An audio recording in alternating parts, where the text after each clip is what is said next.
De kinderen van de groepen 6 en 7 van de Meulenbeek in Oostrum zijn de afgelopen weken druk bezig geweest bij het Techniekplein.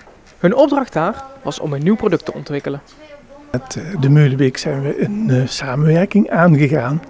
En dat betekent dus dat wij de Meulenbeek hebben uitgenodigd om met het Techniekplein samen een project uit te werken. En dat project, de juf noemde het beste idee van de Meulenbeek. En dat betekent eigenlijk dat kinderen hier op school dus een stukje van het leerplan uitwerken. En dat de definitieve uitwerking, dat gebeurt op het Techniekplein.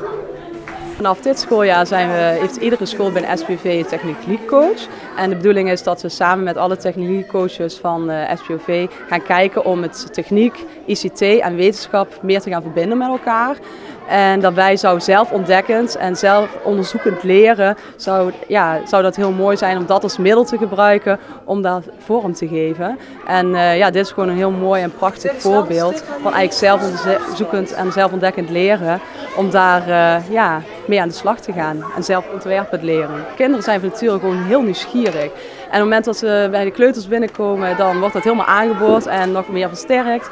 En meestal in groep 3 neemt dat al af, omdat het wat meer klassikaal wordt en het onderwijs een andere vorm krijgt. En hoe mooi zou het zijn om daar eigenlijk juist jongs af aan meer mee te beginnen of dat voor te zetten.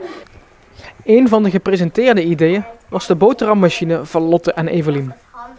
Nadat zij hun concept hadden gepresenteerd aan de klasgenootjes en de ouders, wilden ze ook graag voor de camera uitleggen hoe hun apparaat werkt. Nou, dit is de boterhammenmachine. We hebben bedacht omdat soms moeten mensen bijvoorbeeld heel snel weg en dan moeten ze nog wat dingetjes doen bijvoorbeeld. En dan moet je ook nog de boterham smeren. En daarom hebben we het eigenlijk een beetje bedacht. Nou ja, je moet zeg maar de boterham erin doen en dan moet je inspreken wat je wilt. En dan valt er boter op en dan komt het beleg erop en dan is hij klaar. Hier moet je inspreken wat je op de boterham wilt. Een goed idee alleen, dat is niet genoeg.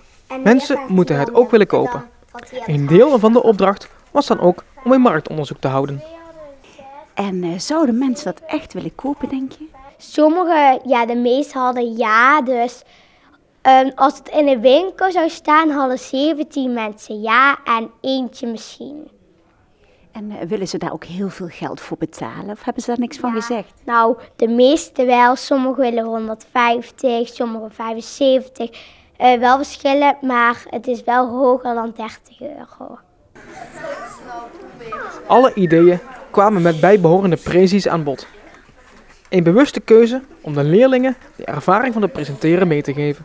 Ze presenteren dit met een achterliggende gedachte om eigenlijk zoveel mogelijk talenten tot goed tot zijn recht te komen. De ene leerling is heel goed met rekenen of met taal en de ene leerling is heel goed in het presenteren stukje. Dus we vinden het belangrijk dat vele verschillende talenten aan bod komen. Maar ook om je eigen product ook te leren presenteren. Presenteren is niet iets wat kinderen gemakkelijk vinden en ook een drempel over moeten. En door er nu op een jonge leeftijd dan mee te laten proeven, dan helpt het dat ook later als we een keer moeten presenteren hoe dat werkt en hoe dat is en voelt. En mocht het beste idee van de Meulenbeek echt een goed idee blijken, dan staat er natuurlijk wel iets tegenover.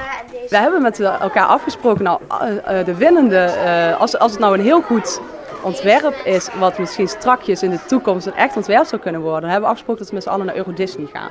Dus dat spreken we ook met alle klassen af, ook de voorgaande klas.